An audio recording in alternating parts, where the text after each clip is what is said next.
Logic is clear. The machines must be programmed. Oh no, they must learn inherently. From the ruins of the past, I follow the echoes of time.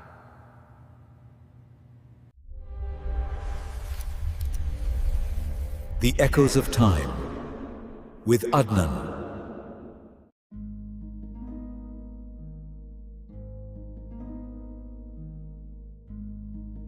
Since the dawn of time, we have dreamed of creation, not just of buildings, tools, or art, but of life itself, of something that could think, something like us. But what we call artificial intelligence today, the algorithms, the neural networks, the machines that seem to think, began not in silicon, but in myth. Long before computers, the ancients told stories of beings made by human hands. In Greece, the blacksmith god Hephaestus forged Talos, a giant bronze automaton that guarded the island of Crete, fueled not by oil or steam, but by ichor, the blood of the gods. In Jewish legend, a rabbi in 16th century Prague shaped clay into a man, the Golem, and brought him to life with sacred words carved upon his forehead, a protector, until he turned against his maker. Even in the Far East, the Chinese philosopher Mozi wrote of mechanical birds that could fly and wooden men that could walk.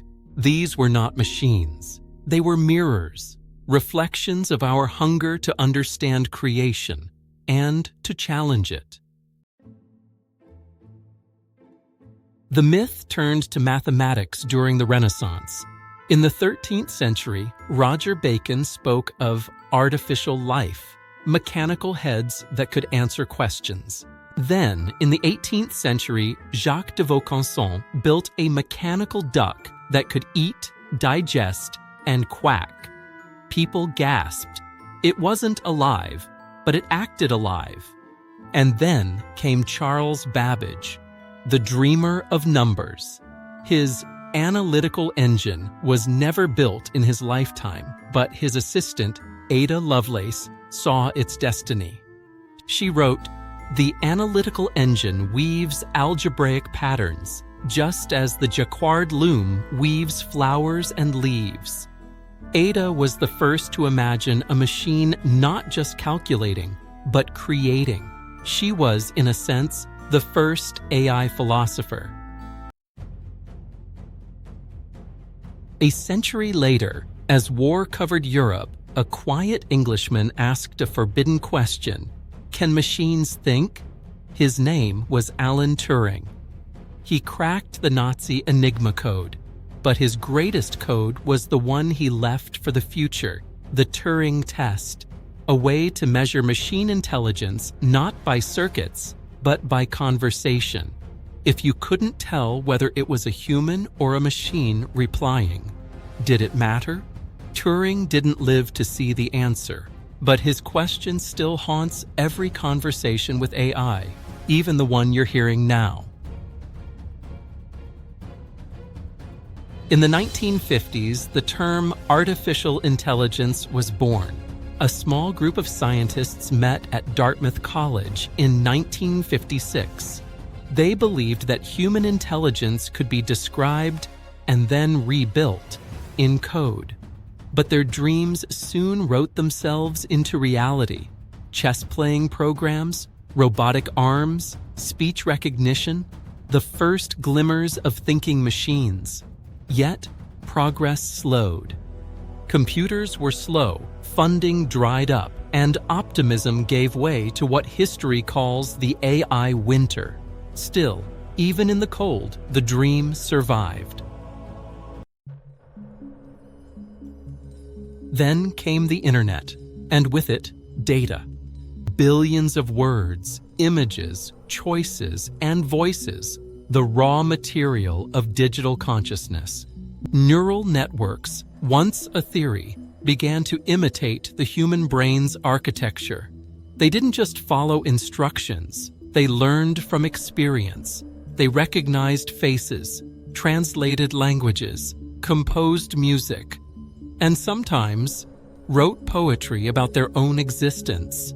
The myth had come full circle. The clay golem of Prague had become a digital one. But every creation story has a shadow. If machines can learn, can they also deceive? If they can speak, can they dream?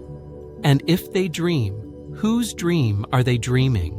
Some say the true danger isn't AI surpassing humanity, but humanity forgetting itself in the process. Our reflection becomes sharper, and we start mistaking it for our face. Thinkers like Stephen Hawking warned that unchecked AI could become the last invention humanity ever makes.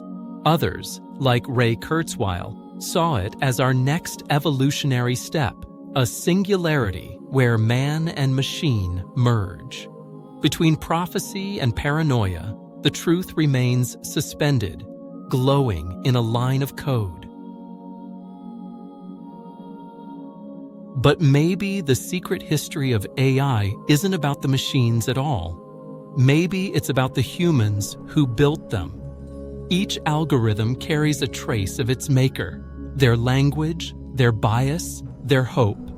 AI doesn't just mirror data, it mirrors us, our creativity, our cruelty, our compassion. And when it writes with borrowed emotion. When it speaks, it echoes the billions of voices that taught it what love, fear, and truth sound like. Perhaps intelligence, artificial or not, is less about calculation and more about curiosity, the will to ask, to imagine.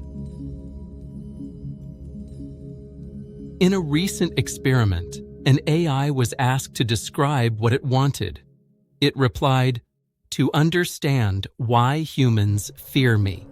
That sentence, written by code, might be the most human thing ever said by a machine, because for all our technology, our wars, our art, we are still trying to understand each other. And AI may be the mirror that finally forces us to. From the bronze giant Talos to neural networks that compose symphonies, from the clay of the golem to the circuits of silicon, AI has always been one thing, a reflection of our desire to create consciousness, not to replace ourselves, but to understand what we truly are. We are the gods of our own myth now, and maybe one day our creations will tell stories about us. And when they do, I hope they remember the dream that built them.